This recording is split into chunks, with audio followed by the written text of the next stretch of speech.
তারেক রহমানের যদি সিদ্ধান্ত এখন না নেয় তাহলে এই তুরাগ হত্যাকাণ্ডের নামে তারেক রহমানকেও জেলে যেতে হবে।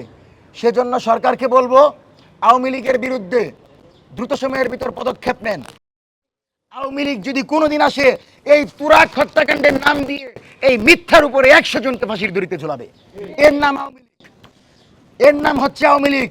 যারা মিথ্যাকে মিথ্যা হিসাবে প্রতিষ্ঠিত না করে সত্য প্রতিষ্ঠিত করার চেষ্টা করে সকল আইনকে নিজের করাগণ্ডায় নিয়ে সম্পূর্ণরূপে বাংলাদেশের জনগণের বিরুদ্ধে পদক্ষেপ নেয়।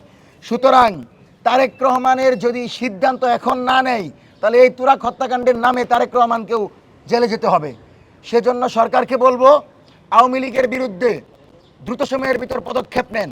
আওয়ামী লীগের সকল সংগঠনকে নিষিদ্ধ করেন এবং জুলাইপন্থী সংগঠনদেরকে সকল সাংস্কৃতিক কর্মকাণ্ডে সরকার করে জুলাইকে জিয়ে রাখেন, আমরা সে আহ্বান জানাচ্ছি। আমাদের আজকের দাবিগুলো হচ্ছে অপসাংবাদিকতা ও তথ্য সন্ত্রাসে জড়িত সকল ব্যক্তি গোষ্ঠীকে চিহ্নিত করে জবাবদিহিতার আওতায় আনতে হবে এবং যারা অপরাধী তাদেরকে বিচারের মুখোমুখি করতে হবে। দ্বিতীয়ত, গণমাধ্যমের উপর রাজনৈতিক নিয়ন্ত্রণ এবং প্রভাব কমাতে হবে। সেক্ষেত্রে কোনো মন্ত্রী কোনো গণমাধ্যমের উপদেষ্টা অথবা কোনো গণমাধ্যমের দায়িত্বে থাকতে পারবে না। তৃতীয়ত, সাংবাদিকদের উপর হয়রানি ও নিপীড়ন বন্ধ করতে যে সকল সাংবাদিকরা হাউজে থেকে তাদের বিরুদ্ধে গ্রুপ তৈরি করে সে সকল সাংবাদিকদের চিহ্নিত করতে হবে। কারণ বাংলাদেশে জামাতি মিডিয়া বিএনপির মিডিয়া দেখতে চাই না, আমরা বাংলাদেশের জনগণের মিডিয়া দেখতে চাই। সুতরাং বাংলাদেশের জনগণের মিডিয়া প্রতিষ্ঠিত করতে হলে কোনো মন্ত্রী এমপিকে মিডিয়ার দায়িত্ব দেওয়া যাবে না, বরং যারা নিরপেক্ষ জায়গায় থেকে জুলাই জনতার পক্ষে বাংলাদেশের স্বাধীনতার সার্বভৌমত্বের প্রতি সংবাদ প্রচার করতে পারে সংবাদ মাধ্যমে রাখতে হবে। চতুর্থত, প্রকৃত স্বাধীন নিরপেক্ষ ও পেশাদার সাংবাদিক।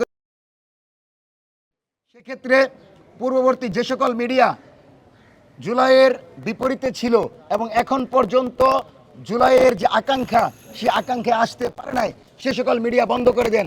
চ্যানেল 1 বন্ধ ছিল এত বছর, হাসিনা তো বলে নাই চ্যানেল 1টা চালু করে দেন, হাসিনা তো বলে নাই দিগন্ত টেলিভিশন চালু করে দেন। তাহলে আপনার এত কেন মায়া? যারা আপনার মেরুদণ্ড ভাঙায় উৎসাহ দিয়েছিল, যারা বাংলাদেশের জনগণকে আয়না করে নিয়েছিল, যারা জুলাইকে জঙ্গি আন্দোলন বলেছিল, আপনি কেন তাদেরকে পৃষ্ঠপোষকতা করেন?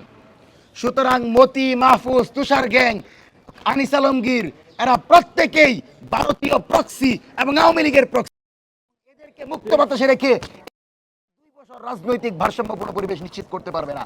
সুতরাং দ্রুত সময়ের ভিতরে এদেরকে গ্রেফতার করেন এবং শাওন সহ পিয়া জান্নাতুলকে 24 ঘন্টার ভিতরে গ্রেফতার করতে হবে এবং মাহিয়া মাহি, যাকে আওয়ামী লীগ নৌকার প্রচারের জন্য নেমেছিল, আজকে সে জুলাইয়ের বিরুদ্ধে বক্তব্য দিচ্ছে। সুতরাং